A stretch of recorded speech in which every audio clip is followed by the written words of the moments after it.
Inita dodas uz veselības centra 4 skaistuma klīniku 4. dimensija, lai veiktu pirmās procedūras svāra samazināšanai. Initai par piemērotāko metodi cīņai ar liekajiem kilogramiem izvēlēta kavitācija. Šī būs tāda radiofrekvence, kas ļoti dziļi sasildīs audus,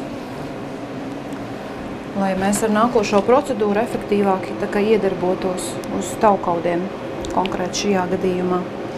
Taukauti tiek uzsildīti līdz 40 grādiem, kad labāk notiek viss vielmaiņas process.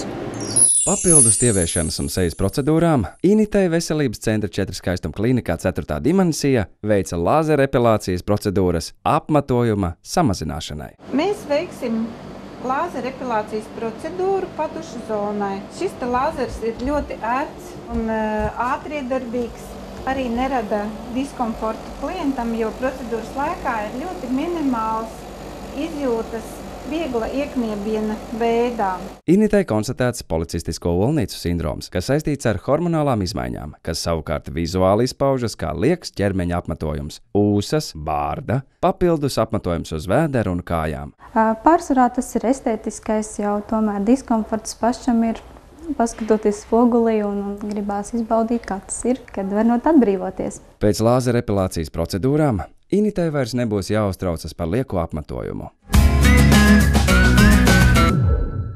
Šodien Initu satiekam veselības centra 4 skaistuma klīnikā 4. dimensija, kur viņai paredzēta tikšanās ar dermatoveneroloģi Laumu Valēni. Initai ir izteikts sejas apsārtums, iekaisušas pumpas, kā arī vecu izsitumu radīta pigmentācija un paplašinātas poras, īpaši T-zonā. Daktore Lauma Valēne Initai veic sejas lāzerprocedūras. Intensīvi pulsējošās gaismas, jeb fotoatjaunojošas procedūras, samazina apsārtumu uz sejas, kā arī likvidē pēc iekaisuma sekas, sarkanas rētas un pigmenta traipus. Procedūra veicina ātrāk iekaisuma samazināšanos un stimulē ādas atjaunošanos, kā arī samazina rētu risku.